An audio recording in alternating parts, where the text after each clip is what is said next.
Alright, let's talk about Antifragility, written by Nassim Taleb. So when you think of something that is anti-fragile, what do you think of? Well, let's start by diagnosing something that is fragile. You take a box, and you kick it a couple times. If there's something fragile in it, it's going to break. It's going to weaken. It's going to get worse. However, if you take a box, something like steel, and there's steel in the box, and you kick it around, it's probably not going to weaken. So something that breaks is fragile. Something that remains the same is called robust, and something that is anti-fragile actually gets better the more it gets kicked around. So we're going to look into muscles. When you go to the weight room and you lift, do you know what you're actually doing? The muscle fibers in your arm, or chest or legs, actually break. These muscle fibers break, and whenever you go to sleep that night, they will overcompensate for the pain they felt, and they will build back stronger. And this is just like a lot of vaccinations, to where vaccinations are a small dose of the disease, so that your body can build an immunity to it. And you can look up words like mithridization or hormesis, which basically means becoming immune to a poison by giving yourself a little bit of a poison at a time until you build up an immunity. And this is basically what anti-fragility means. It means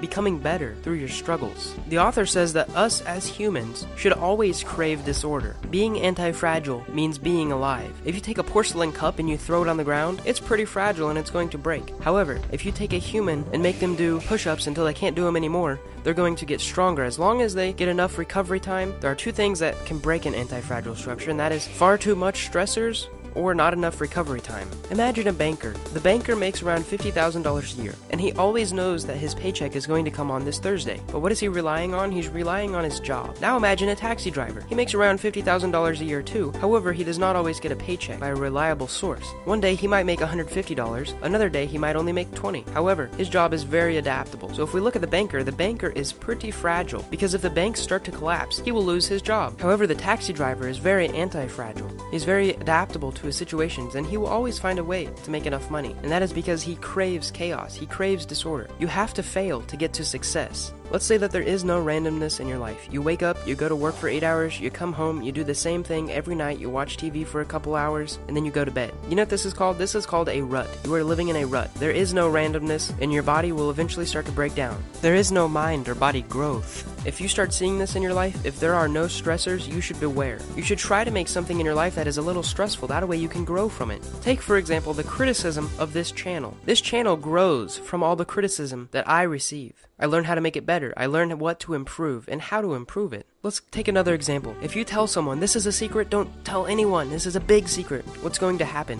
It's going to get told even more often because it's anti-fragile. It's going to grow even more. Or what about banned books? Everyone in my school wanted to read the books that were banned, the books that were not allowed. Even the people that didn't want to read books, they wanted to figure out what these books were about. So I'm going to go back to my main point and say that you should try to make your life as anti-fragile as possible. How can you learn to grow from the situations that most people would frown upon, that are stressful? How can you make yourself a better person? Take every situation that happens today, and over the next month, try to look for the bright side. Try to look for the side that can make you a stronger version of yourself. I really enjoyed reading this book, and the author does an amazing job at making it so fun to read. There's actually a little bit of humor in this book. Now, he does analyze a lot of financial and economical and social situations where the anti-fragility principle can be applied, but this book was an awesome read, and because of that, I'm going to give it a 9. If a 0 was a book that I wouldn't recommend, and a 10 was a book that I would recommend full-heartedly. Leave a comment below of the next book that you would like me to review, and I'll ship it to your house if I pick it. Don't forget to like this video, and I hope you learned something.